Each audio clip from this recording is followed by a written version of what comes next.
Good evening. Welcome to the Fantasy Hockey Hacks Hangout on Edmonton Sports Talk. I am your host, Bruce Gunther. Tonight, joining me, we have Devin Davidson. Hey, Devin. Hey, folks. How you doing? And from Casa de Holman, Tyler. Welcome, Tyler. What's going on, guys? So tonight, we are live on EdmontonSportsTalk.com and on our YouTube channel, youtube.com/heavyhockey. So don't forget to like and subscribe while you are there. We've got a really good show for you tonight. We actually typed out some show notes. This is really impressive. I haven't seen notes like this in a long time. Yeah, we've been pretty busy, Bruce. It's a lot better than my point form ones I usually put in there. So, there's lots to work with tonight, no question. So we got some hacks highlights. We got some Ask the Hacks, Around the League, and Hot or Not. So let's start it off with, hey, look, some highlights here. And how about some nice things to talk about our Edmonton Oilers for a change? See, Connor McDavid's back to his old form, 12 points in 3 games. Holy crap. He is now the only player with more points in a 3-game span since 2004-2005. Daniel Alfredson. Oh, wow. And thank you to Sportsnet Stats for all that. So, boys, what do you think? The Oilers back? Tyler, you want to go? I got my opinion. What do you think? I think they're back. I think they still need a goalie, but I think they're back. Yep, I would echo that. I think that's exactly my thoughts.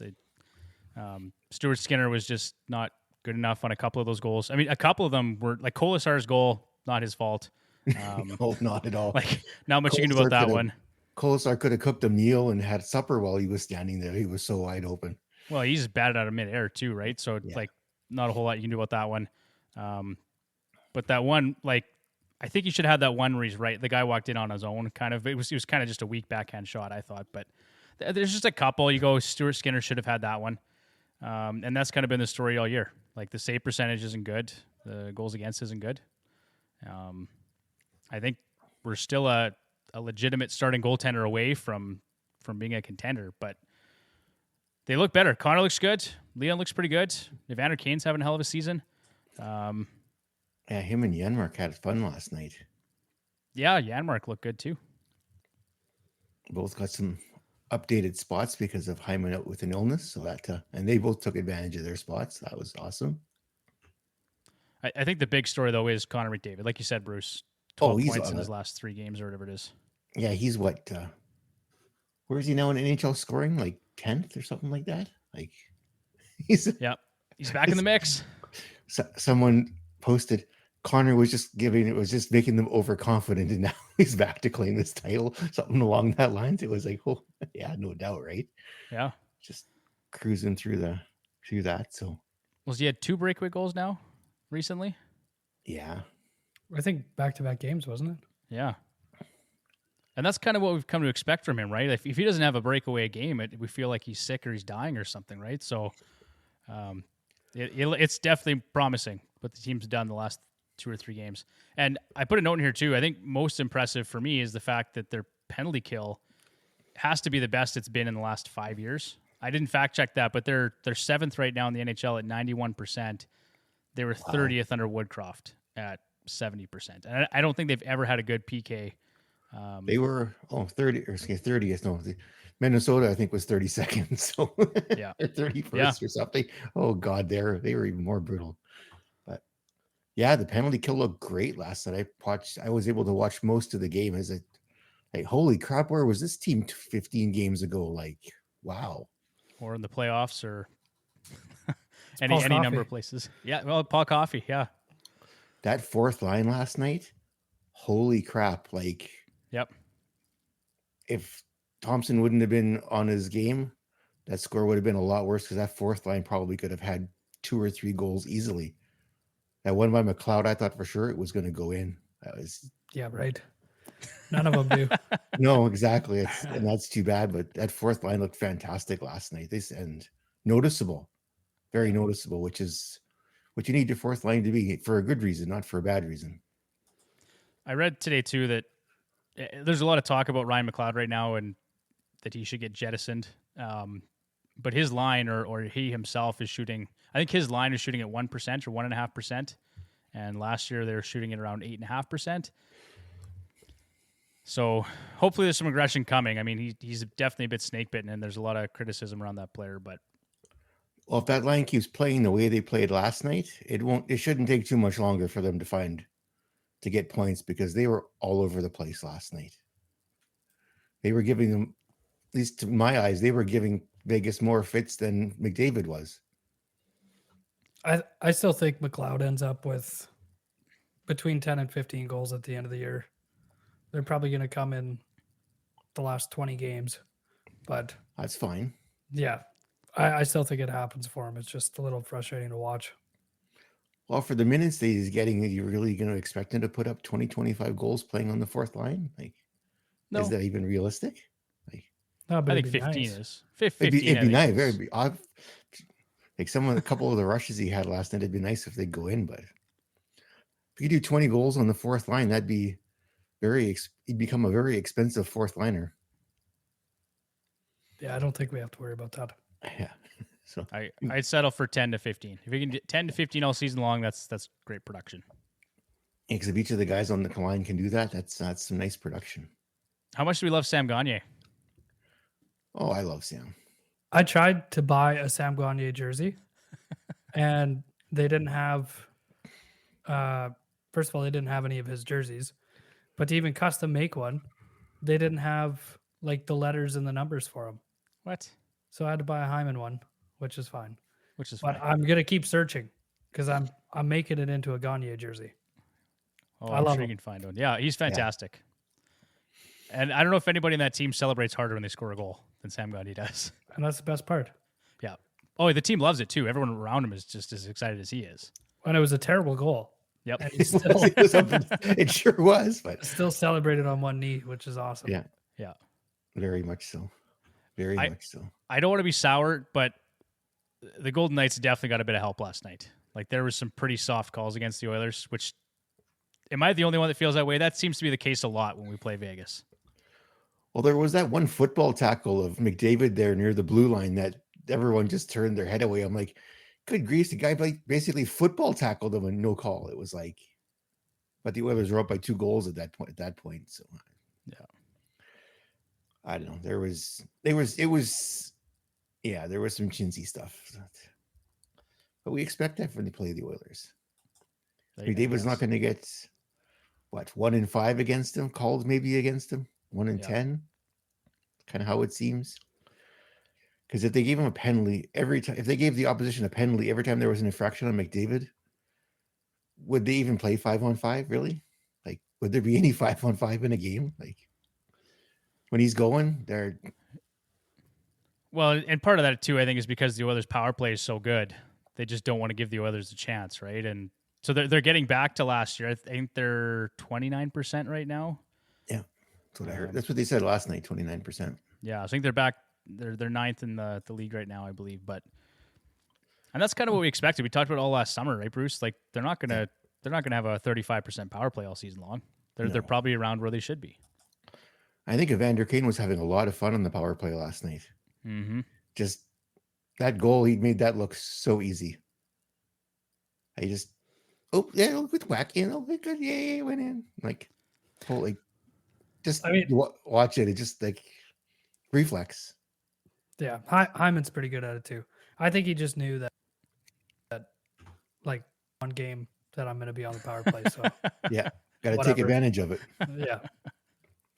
Yeah, it's tough for Evander because he is good on the power play too. But obviously Hyman's been great there, and you're not going to take him off there unless there's an injury, right? So yeah, and Jan Mark had the same thought last night too, playing on the top line. He made the most of it too. Yeah.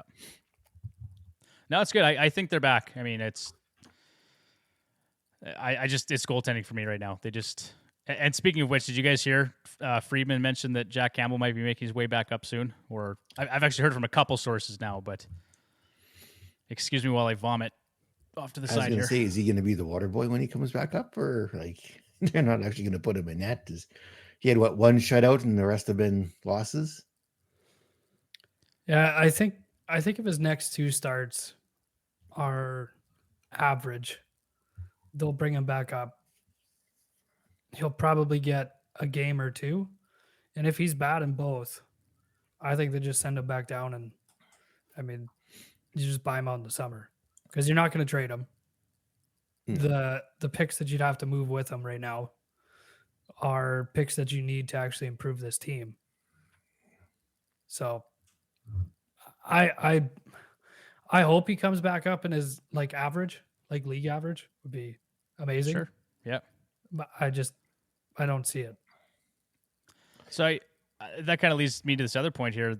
You guys probably saw some of the tweets rolling around. Eric Engels and Aaron Portzline reported the Oilers have got 3 scouts in Columbus. They've had them there for consecutive games now. And so is there, any kind of rumors you guys think would make some sense? Elvis Merzlikins, any chance they make a trade with the Oilers? Maybe they... I'm just thinking if you can get Campbell off the books, even if it costs you some picks and some prospects that we don't really care about, maybe bring a guy back like Adam Boquist. Boquist sucks. And what do you need him for? I'm just saying, okay, we got to do something with our D, right? Like our small CC. right-hand D that can't defend, can't stick on an NHL team. This is his second team. He's 23, and nobody wants him. Fair. What about a guy I'd love David Jiricek, but that's not happening, right? So I'm thinking of is there anyone on that roster? Because they do have extra defensemen, right? They've got guys who are good prospects, as good or better than Broberg, in my opinion.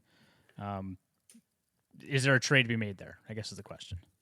I kind of went through on Cap Friendly and looked as soon as I seen that they'd been there for 2 games. I think it'd be probably like an underwhelming forward that they'd be looking at. Merzlikins with 4 years left at 5.4. It's 400,000 more than Campbell. I don't see why they would decide to move on from him after just signing him and taking Campbell back. Andrew Peak, maybe. Mm-hmm. Yeah, I've seen that name thrown around. But he didn't even play tonight. So I don't know. I don't really see too many fits there from what I was looking at, but it could be something super underwhelming and a typical Ken Holland move. So okay, fair enough. I'm just thinking a Merzlikins Skinner tandem's pretty good. I would take that.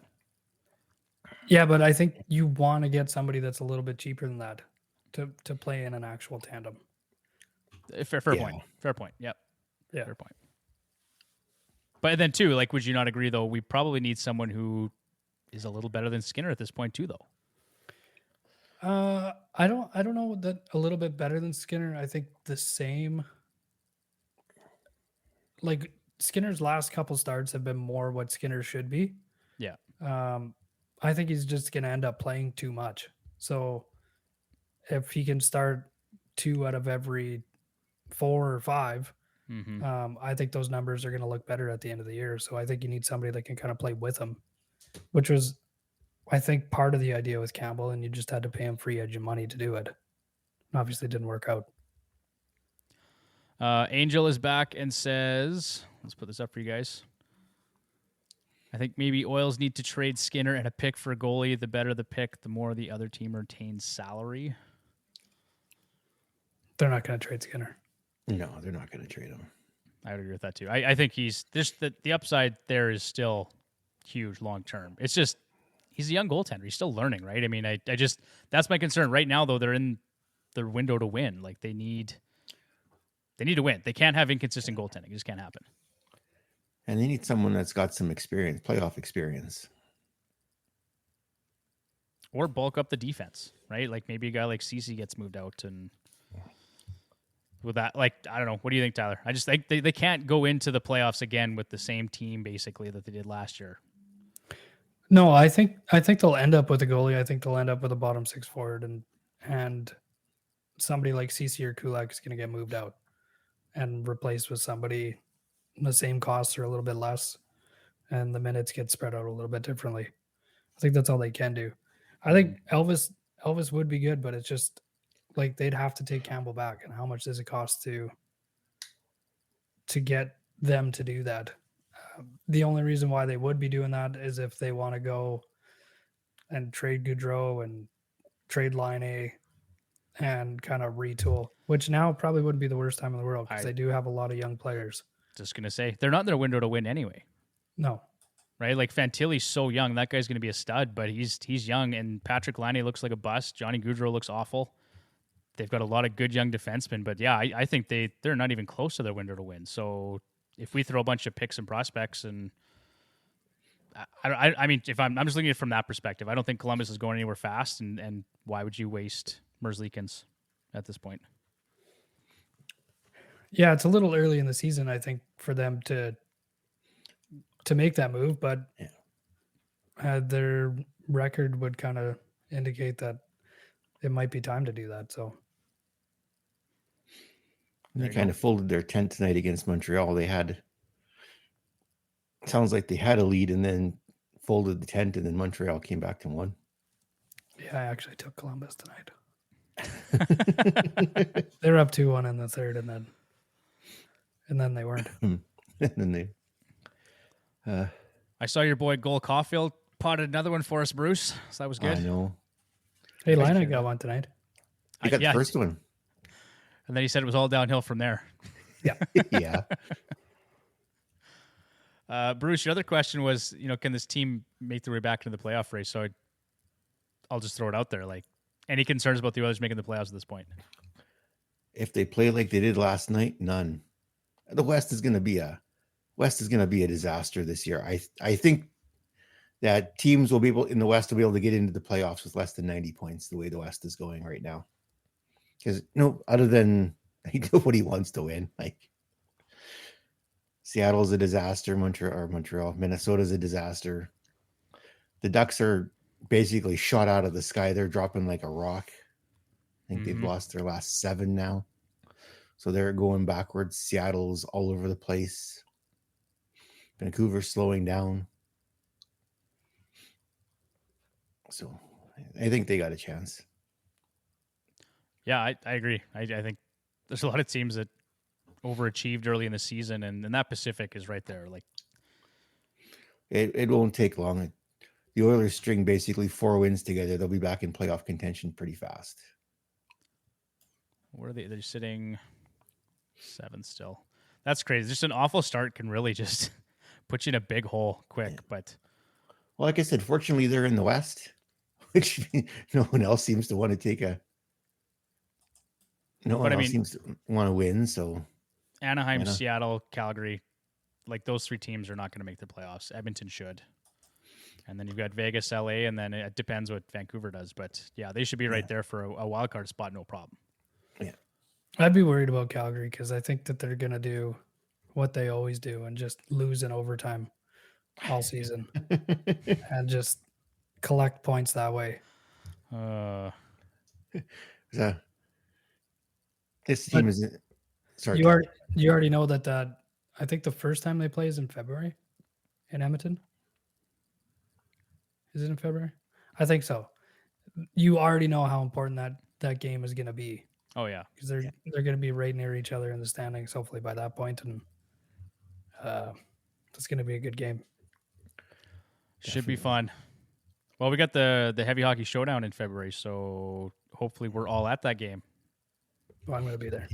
You're going to be there? You got tickets for Bruce and I? Maybe.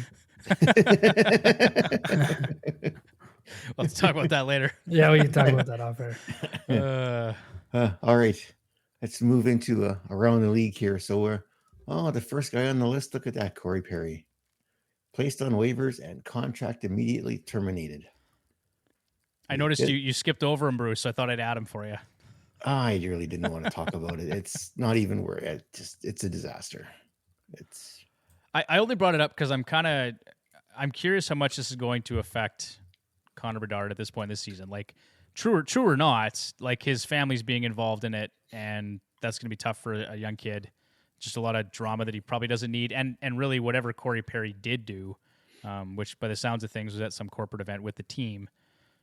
Like, it just makes for a bad environment, and that's not great for anybody, fantasy or in real life. I think they're going to be okay because Chicago has a really good workplace environment, so they'll be fine. Yeah, I'm not sure that's the yeah. case, but Yikes. they just won't say anything to anyone, and they'll get through it. It'll be fine. It'll Yeah. just come out in 20 years. Yeah. Wow. I guess the question here too. Sorry, Bruce. Does Corey Perry sign somewhere else? I think he will. Yeah, I think so too. I think someone else will sign him. I think he'll come out, talk about it, and then Move on. go play with somebody. Is He that could sign gonna with the be- Oilers. Look, they signed Cassian and they signed Kane. I was I going to think ask. they're Signed Corey Perry. I think they're maxed out with reclamation projects. I mean, it's worked just fine to this point, but I don't know if he signs for a league minimum contract. Could they make room for him? Would it make sense? I think it would be great. He's an ass. He would be great to have, but he'd never had wheels before. He has even less now, and now he has this. The Oilers have enough stuff going on that I don't know that Corey Perry and Evander Kane would be the best two people to be in the same locker room. Ooh, yeah, good point. Maybe not. Yeah. Maybe not. Could be some fights. Could be fun. Liven up the locker room a little bit. Speaking of livening up a locker room, the Minnesota Wild got rid of their coach, Dean Evison. They've replaced him with John Hines, which his last gig was Nashville, or was it Jersey? Jersey. I remember from New Jersey, but it might have been Nashville too, Bruce. Yeah. So the Wild are off to a start almost all practically identical or slightly worse than the Oilers. At the time I typed this in, Boldy had only one goal in the season. He's got two now. He got one last night. Kaprizov does have 18 points, including 6 goals, but only 2 of those goals are at even strength. The rest are power play. And most of Kaprizov points are also power play points. Very few of them are at even strength. Goaltending was another issue. So Gustafsson, before last night, had a save percentage of .881 and a goals against average of .391. Marc-Andre Fleury was at a goals against average of .346 and a save percentage of .876. And they have allowed a league high 23 goals on the power play this year. That is ugly. Yeah, they've fallen off a map pretty quick, hey? Yeah, everyone's jumping to the fact that they've got 15 million in dead cap space, but that team basically made it into the playoffs last year. So you'd think, like the Oilers, they'd be able to get back there, right? I think they're going to improve. They've just been so bad, and both goalies have been horrendous. I don't like that coaching hire. I get it because Guerin knew him from before, but it just doesn't. He's kind of just a nothing. Like there's nothing special about what he does. I think they could have probably looked around and found something better. Well, I'd agree. Yeah, very much so. Angel, sounds like Minnesota is replicating the Oilers' philosophy. Bad goaltender, most players get points, and no power play, no leadership. Oh, the Oilers have plenty of leadership, Angel. Don't you worry about that. And they're not all power play merchants. I don't want to hear it. They score just fine, 5-on-5. Thank you. Next guy on the list here, we talked about him briefly on John's list on Sunday, Mr. Ryan Hartman. He got 2 games for his slew foot for Alex DeBrincat, and he's listed as a repeat offender, so that's why I think he got 2 games as opposed to maybe 1 or just a fine. So it was interesting to note that Hartman has now been suspended twice, and he's been fined 6 times in his career. So kind of leads what you said back on Sunday there, Devin. He's kind of a greasy little player. He's a clown. Yeah, I don't like Ryan Hartman, and the way he went after a couple guys in Edmonton last year, like he's just a chirpy, greasy player, and I don't really have a lot of time for him. Yeah. Next guys on the list are the Ottawa Senators. So holy crap, did anyone watch that game against Florida? I watched some of it. Caught the highlights. It was great. The Twitter comments were fantastic. It's like, did Ottawa forget there's a game tonight? And then 99 minutes in penalties.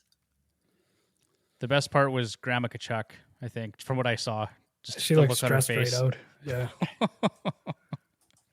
She was going to have a few words for sure. the best thing was the referee's call.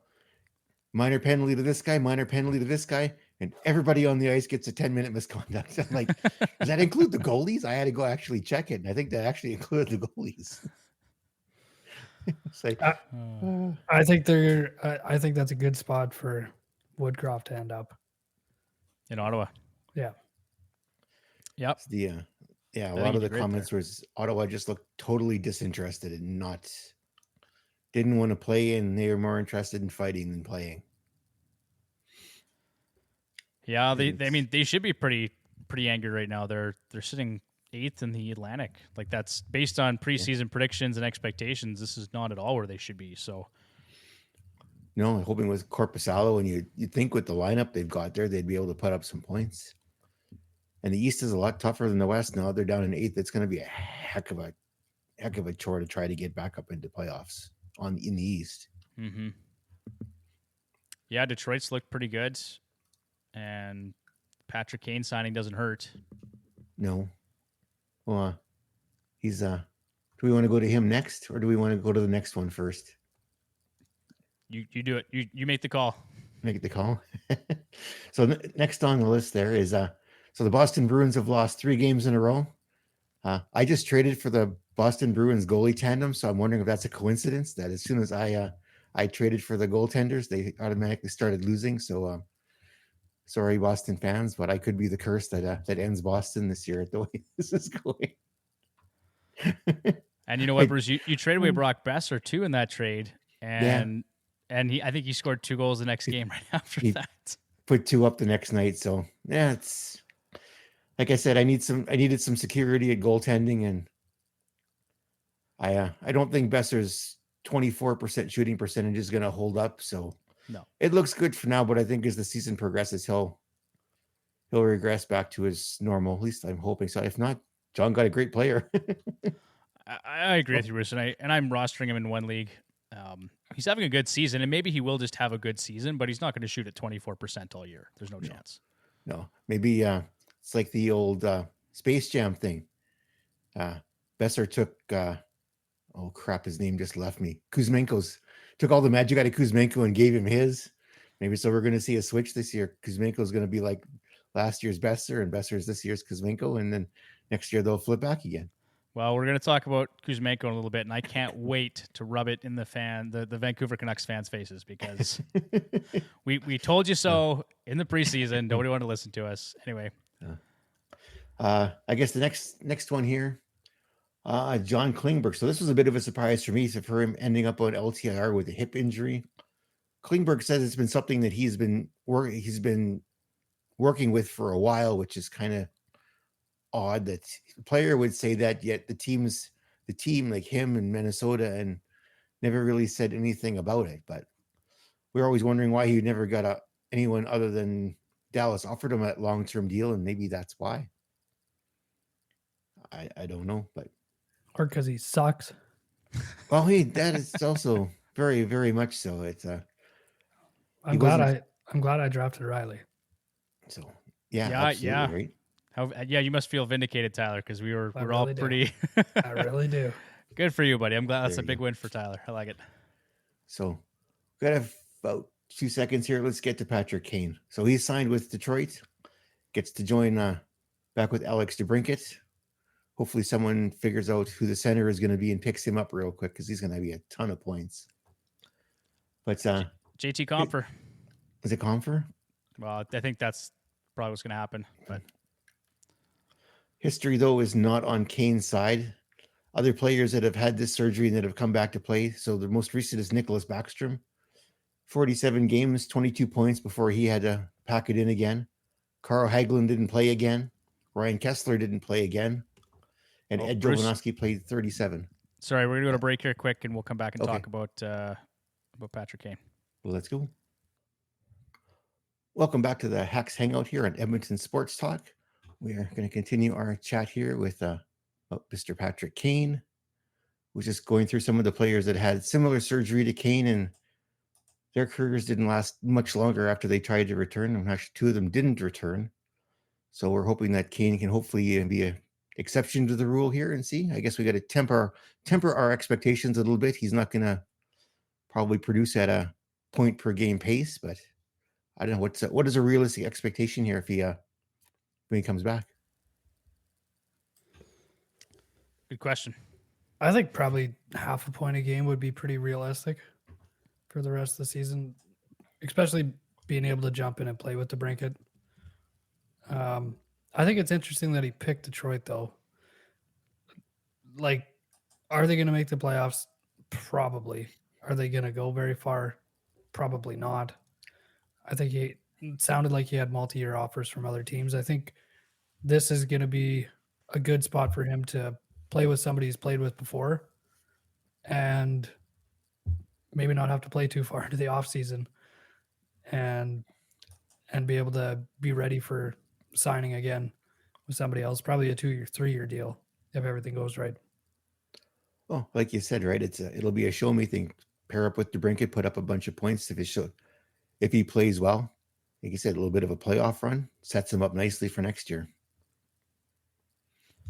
Yeah, I think there was he was actually quite upset when DeBrincat was traded. Was he not? Well, if he wasn't, the fan base sure was. Yeah. Like he had some real chemistry with him. Oh yeah. I think if there's an opportunity for Kane and DeBrincat and Larkin to play together, that's going to be a very productive line.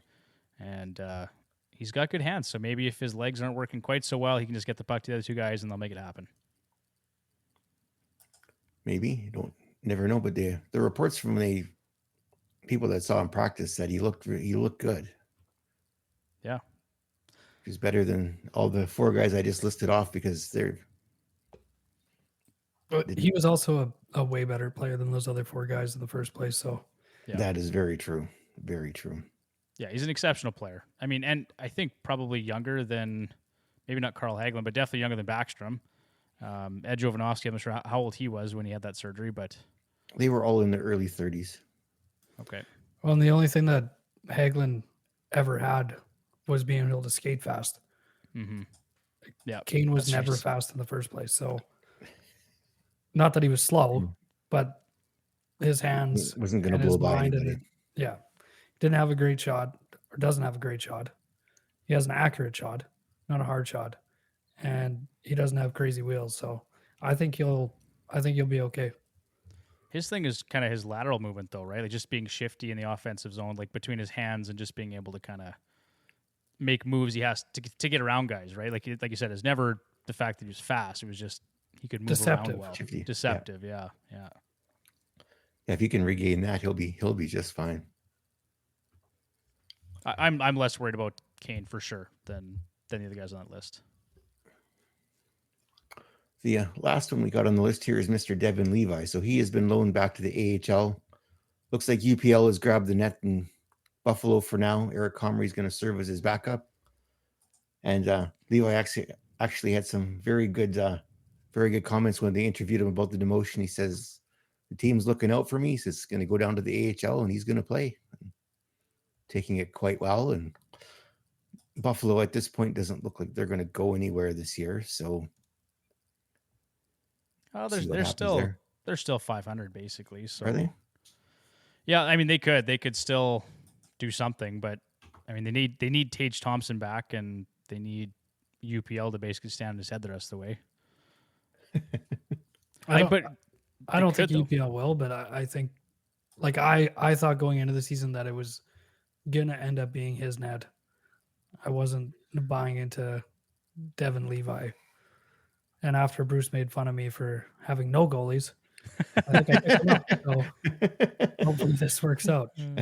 Good call. I picked him up in one of our leagues too, UPL, because I and you know what, this shouldn't be a surprise really. Like Devin Levi is an elite level prospect, but it takes time with young goaltenders, and Buffalo's still not a really sound defensive team, right? Like it's just. Even look at Carolina. There's no guarantees, right? No, they're having all kinds of issues this year too. Yeah, so not a surprise. We'll talk about UPL here a bit more in a few minutes, but we'll leave him for now. All right, we'll move on to Ask the Hacks, where we have a whole whopping of one question. I don't know who it is, but should I trade Brock Boeser for John Tavares? No, Boys, Tyler says no. that's it. Devin says Well, Tyler, what were you about to say there? I was just gonna say that that's all my commentary on it. That's all I got. That's it. No, no further comment. No, that's it. You know what? I looked at the numbers briefly, and it looked like you could make the argument to make that trade just based on the fact that Tavares has maybe done what Boeser is doing now more consistently throughout his career, and the fact that Boeser has a 24-ish is concerning. But I don't know. Vancouver's been really good. Maybe you just roll the dice on this one and see if Boeser can continue rolling for a season. I don't know. I think points wise right now they're pretty similar. So I think Besser's got a couple more now after last night. But yeah, I look too, and Tavares is just chugging right along like he has every year, and Boeser is playing out of his mind right now. So I guess it depends on whether you want to see how long this plays out for Boeser, and if he can keep playing like this for the rest of the season, fantastic. But I don't think it's going to last. But so I would do the trade if it was me. I already traded Boeser away in one league, so why not trade him away again? Just a quick update: Boeser's shooting at close to 26% now. So, but you know what, Bruce? The thing is, sometimes regression doesn't mean it's happening tomorrow or next week. Like sometimes it's at the end of the season. Sometimes it's next season it'll correct itself. But guys can go on heaters for long stretches, and we've seen too. There's lots of times where guys just play out of their mind for an entire season and then they drop off the next year, right? So Kuzmenko. Look at Kuzmenko. I mean, look at Matt Duchene a couple years ago. Even Tyler Seguin to some degree this year is having a bit of a resurgence. So it can happen where all of a sudden a guy who you left for dead is crushing it in fantasy. Yeah. And maybe for the upside, it's worth holding on to him. Yeah. Well, Boeser for me was a waiver wire pickup. Yeah. I picked him up off the waivers and I traded him and another guy for. Oh, you pulled a Tyler? You grabbed someone off waivers and traded him away, hey? Traded Boeser and Ottinger for Allmark and Swayman. That's just astute business right there. Yeah, good job. Oh boy. I'm still roster locked though in both leagues, so I'm trying to make some moves. I can't even pick on John tonight because I sent him another trade request for another player, but he's not even here. I can't even pick on him. You won't even send me one trade, Bruce. What's going on over here? You don't have anybody I want. I got all the D-men. I got 6 D-men. Let's make a deal. Yes, but the question is, do I want any of those 6 D-men? Well, they're all pretty fantastic. Are they? Well, Philip Roenick's crushing it. That's true. Yeah. Are you talking about somebody you're gonna trade that you picked up off waivers? Is that what you're talking? I mean, Bruce just did. I figured I could do it too. So do the reverse, right? And you just complimented that move, so I'm just thinking it's fair game now. So not from you though. I was gonna offer him like Nick Schmaltz for like Yevon Bouchard. Oh yeah, I got Bush, I got Letang, I got Taze, Ekblad, and Hronik, and I got Jake Sanderson too, actually. So I think my best defenseman right now is Doughty. All 6 or 7 of my guys are better than Doughty right now. I think pretty much anybody's defensemen are better than mine. I looked at Seth Jones' numbers last night and I almost cried. It's terrible. Okay, but sorry, go ahead. He's actually available on the waiver wire in the other league that we're in, so that should probably tell me something. Oh, maybe, yeah. Well, okay, so just to recap. So Bruce would make that deal. Tyler's not making that deal. And I don't think I'd make that deal. And that's it. So my bad. I didn't actually post any updates to ask for questions this week. But for anyone that's listening or watching on YouTube, feel free to fire away those questions at any point. That's like that. It's not how you start, it's how you finish. It's a story of my fantasy teams. Lose the first 4 and then go on to make the playoffs. Yeah, Bruce he'll whine and complain for the first 3 quarters of the season, and then you'll see him in the semifinals every single season. So I don't think I'll get there this year. In our ESPN league, I have roster locked myself so badly. I don't think I can even trade my way out of that. Oof. Anyway, let's move on to our hot or not section.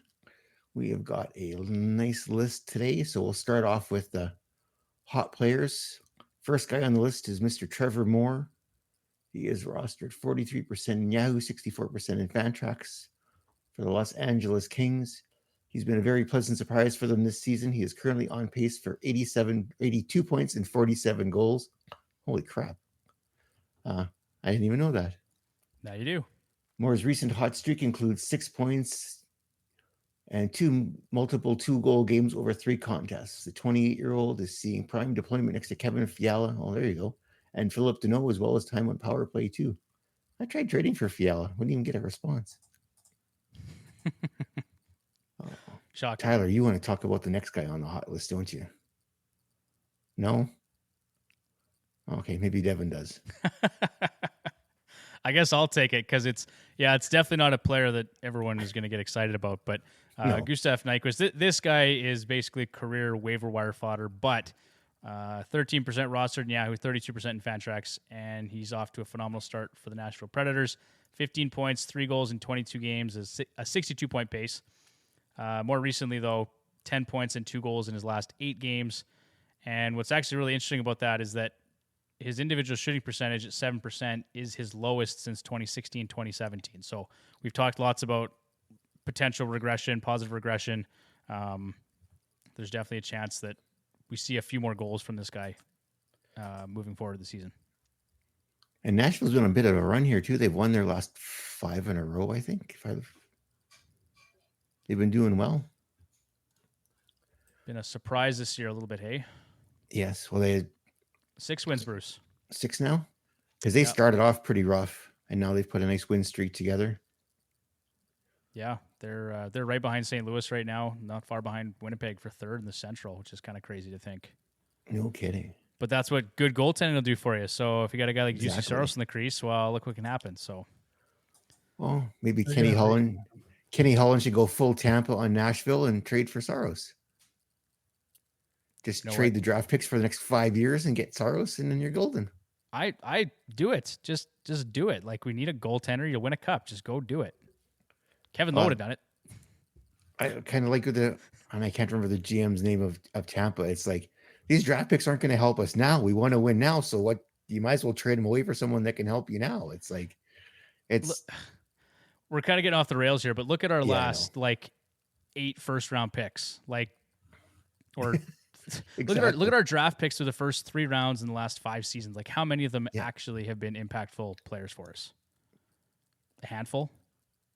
That's probably being generous. Like, outside of McDavid, Draisaitl, like those guys, but Holloway, Broberg, Borgo, like, these guys aren't doing anything. So why are we holding on to these picks like they're going to save the franchise? Yeah, they traded Reed Schaefer away, and he's wallowing away in the AHL right now. I think he will be for a long time. Yeah. So, yay, another tangent. Tyler, you want to talk about the next guy on the list? Still no, but it's Casey Middlestad. I had him for a little while, waiver wire pickup. I wouldn't trade him for a legitimate player, but nobody would go for it. They might now. I don't have him anymore. I got a legitimate player instead. 20 points in his first 22 games, only 4 goals though. 75 point pace.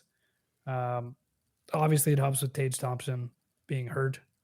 I think that pace would go down quite a bit when he comes back because he's getting a lot more deployment than what he's used to. Yeah, I have his line mate Paterka. I picked him up was just supposed to be a streamer for a couple of days. Well, it's going on 3 weeks now because he just keeps putting up points, so I can't really drop him. So it just caused me more roster issues now because that was kind of my flex spot. So got to make a trade, Bruce. So yeah, I know I got to get rid of some forwards and get a defenseman in, but let's see, which forwards do I get rid of? They're all really good. My last pick of the draft was Mark Stone, and he's on a point per game pace at this moment. That's crazy. Well, now, until he bumps his back and he's out for 6 months. Yeah, someone will give him a chair shot across the back, and he'll be out. And then I can just move him to LTIR and bring in somebody else. Maybe by then I can trade for Cale Makar or something like that. Oh boy. Aim high, shoot Exactly. your shot, Bruce. Yeah. The next guy on the list is definitely on a hot streak, but that could have ended. Pretty sure that's come to an end tonight, though, unfortunately. Mr. Erik Gustafsson, the New York Rangers. So he's currently 38% in Yahoo, probably soon to drop like a rock. 67 in Fantrax. Gustafsson produced 60 points and 17 goals as a member of the Blackhawks in 16 and 17. He's once again on pace for 60 points this season with 15 points in 20 games. He had a role on the top power play units. Adam Fox returned to the lineup tonight, so that pretty much does Gustafsson in, unless they're going to move him down to power play 2 and leave him there. But interestingly enough, Bruce, he had 50% power play share tonight, so he played 2 minutes on the power play. They're easing Fox back in. Yeah, for sure. But strangely enough, he only played 14 minutes time on ice. Like he's been averaging 19 basically this year. So it's weird that they gave him so few minutes, but they put him on the power play quite a bit. So definitely that one was of more interest before Fox came back. But yeah, and we didn't really. I was surprised to see this morning that he was going to be back in the lineup for tonight, so I wasn't expecting him back so soon. So yeah, if you're holding Gustafsson, I would maybe just roster him for another game, maybe 2, just see how it goes. Like maybe as he gets some good even strength minutes still and secondary power play time. Depends on how deep your league is, but I wouldn't drop him right away. Yeah, kind of the same boat with OEL. Now that's Ekblad and Montour are back to see how it goes, and as predicted, his ice time is dropping like a rock, and he's not even on a power play unit anymore. So he'll be as soon as I can figure out what kind of a defenseman I want to replace him with, I might just pick up a forward. Why not? I don't have enough forwards on my team. Oh yeah, he got he's down to basically a minute on the power play now here. Yeah, he's not. Which we all expected. He's got 0 points in 5 games. Like this is another guy that could have been on the cold list, I guess. Yeah. Next one on the list here we chatted about briefly before the break. UPL. I can't pronounce his name, so I'm not gonna. Ukko-Pekka Luukkonen. Thank you. So in the month of November, UPL posted a 4-2-1 record, 2.44 goals against, 919 save percentage. The 24-year-old appears to have a nice commanding lead on the crease, having started 5 of the past 7 games for the Sabres, 3-1-0, 184 goals against, and a 942 save percentage. And they did a number on the Bruins the other night too. Is it the Bruins? Good question. Oh, crap! I forgot. I think they were one of the teams that did a number on the Bruins. They did, yeah. I think it was 5-2. There you go. That takes us through the hot list. Now for the not list, and we got a good one to start off the not list. The Anaheim Mighty Ducks. They have now lost 7 in a row, and they've been outscored 33-12 during that time. Can they recover, or have they been plucked? They didn't make it out of duck hunting season. They got blown out of the sky. They didn't even make it to Christmas this time. No, they have regressed seriously here over the past little while. Although they did get some good news today. It looks like Zegras and Drysdale are skating again. Not that it's going to be a huge shot in the arm to get 2 back, but they need all the help they can get right now to try to get out of that losing streak. But if you look at these teams, like their goal differential, Calgary at -11, Seattle at -17, Anaheim -17, San Jose -54. The only one that doesn't really belong there is Edmonton. They're at a -7 right now. Everybody else what's Minnesota's? Minnesota's -18. Chicago, for reference, is a -20. So, looking at the Pacific Division, Edmonton, they should be there, in that top 3 or 4 spot by the trade deadline. Yeah, they just have to get in, right? You can sneak in on the last day. It counts. If you can get in. Don't have to be first overall. I dropped John Gibson too, by the way. It was time. I've pretty much divested myself of any Anaheim Ducks player at this point. Which is too bad because they've got that. They always seem to have that great off-night schedule. It's just too bad the team sucks. They're going to be great in the not too distant future. But for now, yeah, I'd be fading the Anaheim Ducks. Like you're basically one night streamers, basically, if they get a good matchup, and that's about it. Yeah. The next guy on the cold list, Mr. Patrick Laine, although he has got a couple of points here in his last couple of games. Things have just not gone well. Injury troubles. He's at a 32-point pace through 13 games, although, like I said, he's got a couple of points here in the last couple of games. It's his lowest offensive rate in his 25-year career. His underlying numbers would show that he's going to snap out of this pretty soon, but I don't know. I saw he was on the wire in both of our leagues, so although I think, Tyler, you snapped them up in the one, and the other one he comes off waivers tomorrow, so we'll see if anyone in the other league has any. He fits a positional need for my team. I counted. I only have 3 left wingers, and I have like 6 right wingers. Tyler's sending you a trade right now. I already sent both of you guys a trade. As soon as I seen Laine go on there, that, like, for me, especially if you have a decent record right now in your matchups, like, that's somebody that you pick up. And if you have other players, like, that's somebody that you want at the end of the year. Because when Columbus is completely out of it and it doesn't matter anymore, he could still score 10 or 15 goals. He could still score 10 or 15 goals in the last 25 games. What are you laughing about? Yeah. So we had this conversation about plucking players off the waiver wire, making trades for him. I just get this trade proposal from Tyler, Patrick Laine for Evan Bouchard. You were supposed to read it. You were supposed to listen to me tell you about how good Patrick Laine was. Oh, I'm scared to look at my trade request. That was pretty funny. Well played, Tyler. Which one was it? Draisaitl this time? Yes. Yes. It's always Draisaitl. Oh, Always Draisaitl. Oh, the next guy on our cold list is very, very cold. Andrei Kuzmenko. Devin wants to take a lap for this one. Yeah, I do. Yeah, I do. You want to do this one? I'd love to, Bruce. I'd love to, because I took so much heat over this on Twitter from a number of Vancouver Canucks fans, and I had no personal vested interest in this. I don't dislike Andrei Kuzmenko, but when you looked at the numbers, we were basically just stating the obvious in the summer. There's no way he's going to shoot at 27% again. All of his numbers were incredibly inflated. Shot volume wasn't great. And here we are 2 months into the season, and he's on pace for just 60 points and only 12 goals. So regression hit hard there. 0 points in his last 3 games. He's been benched or healthy scratched a couple times. He's averaging just over 50 minutes time on ice. I picked him up in a couple leagues.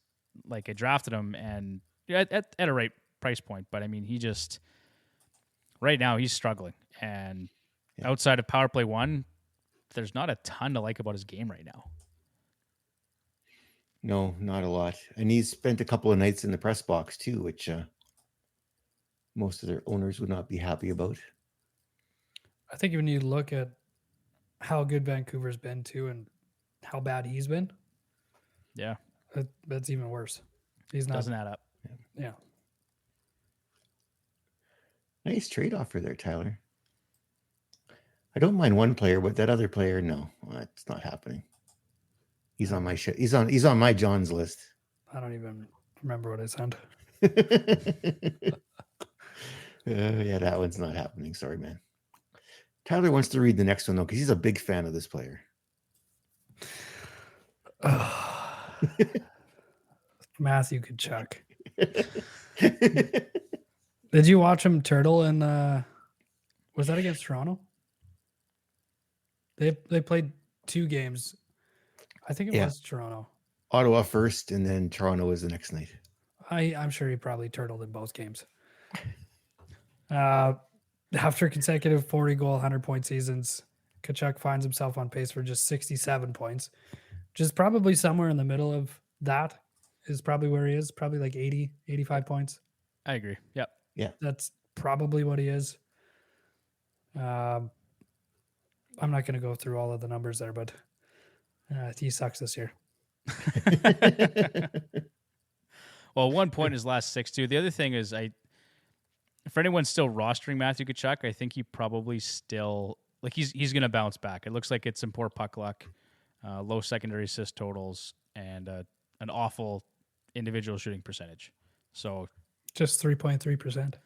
Yeah, there's some reason for optimism if you're rostering Matthew Tkachuk. I would be holding on to him unless you can get a really nice return for him. But yeah, he's looked pretty rough. Yikes.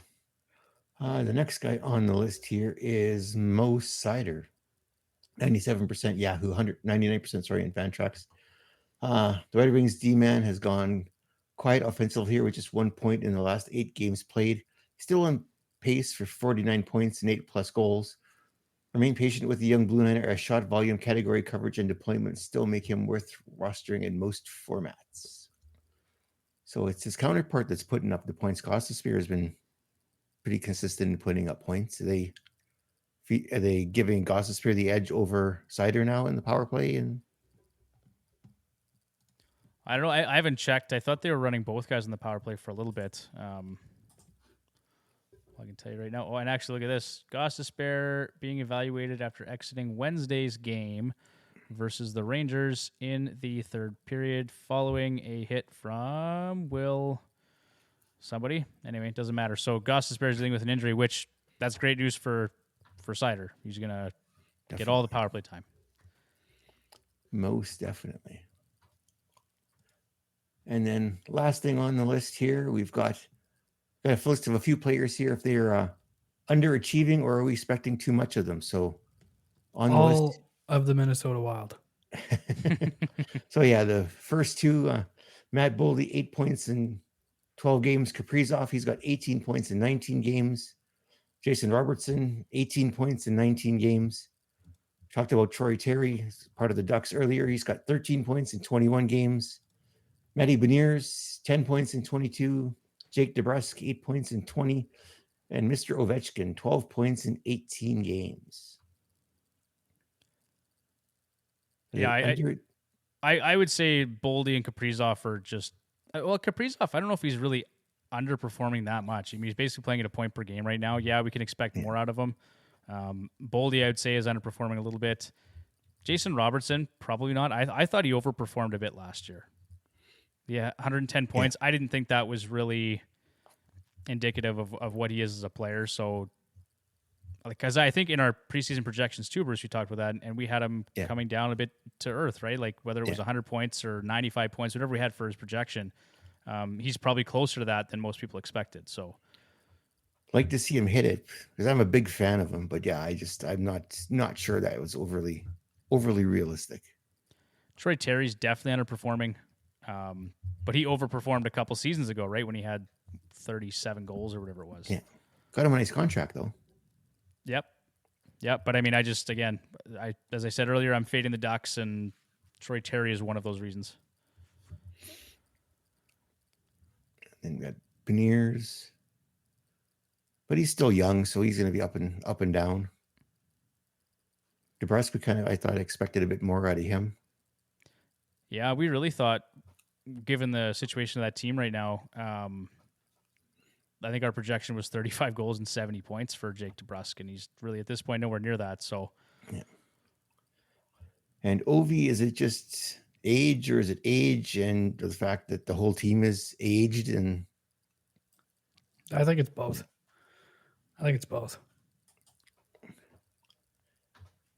Yeah. I'm just, I was having this conversation with Milt the other day, and we were just talking about, like, is he still going to break Gretzky's record? He's got to pick up the pace if he's going to do it, because he's got a ways to go yet. And if he's just 5 goals in 12 games, so what's that for? It's like 25. I think we did the math on it. But so I'm just looking at this. He's 38 years old. He's still 73 points back, I think. So, because is that right? 5. He's still got 3 years to do it. He's on pace for 22. So if he does 22 goals or 25 goals, I guess, in each of the next 3 seasons, then yeah.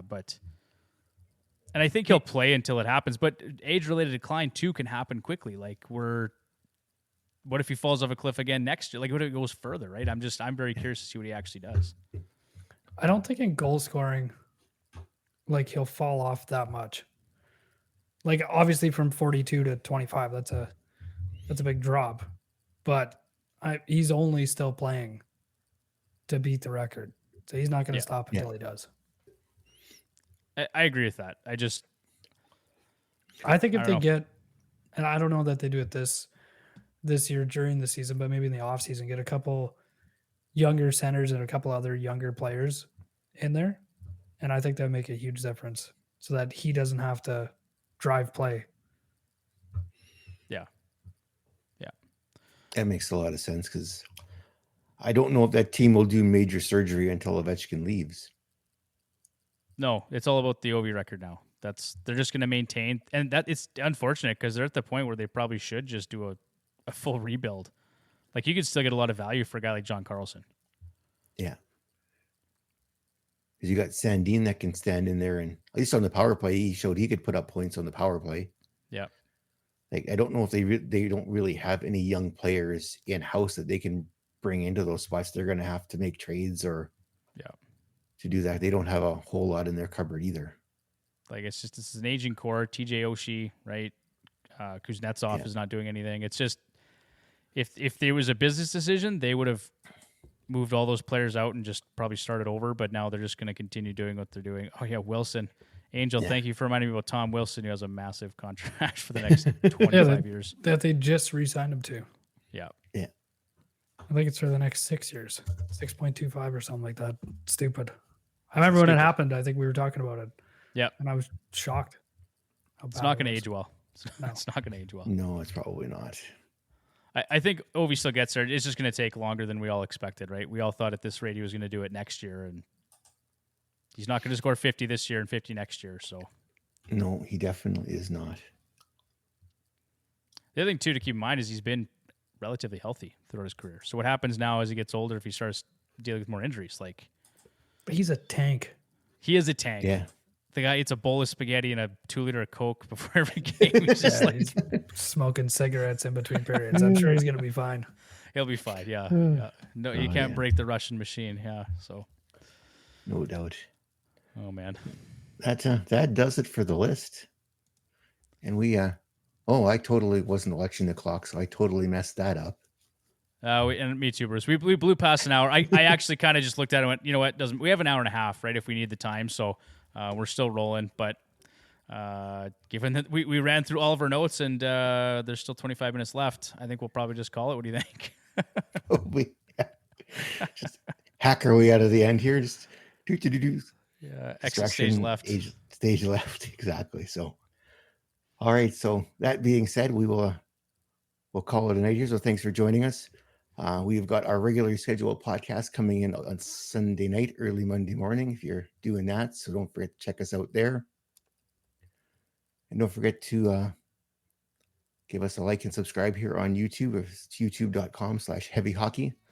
And I was going to say, come and see us next Wednesday, but there's an Oiler game next Wednesday night. So I don't know if you'll see us next Wednesday night or not. May not see us next Wednesday. It's tough with the post-game coverage on Edmonton Sports Talk.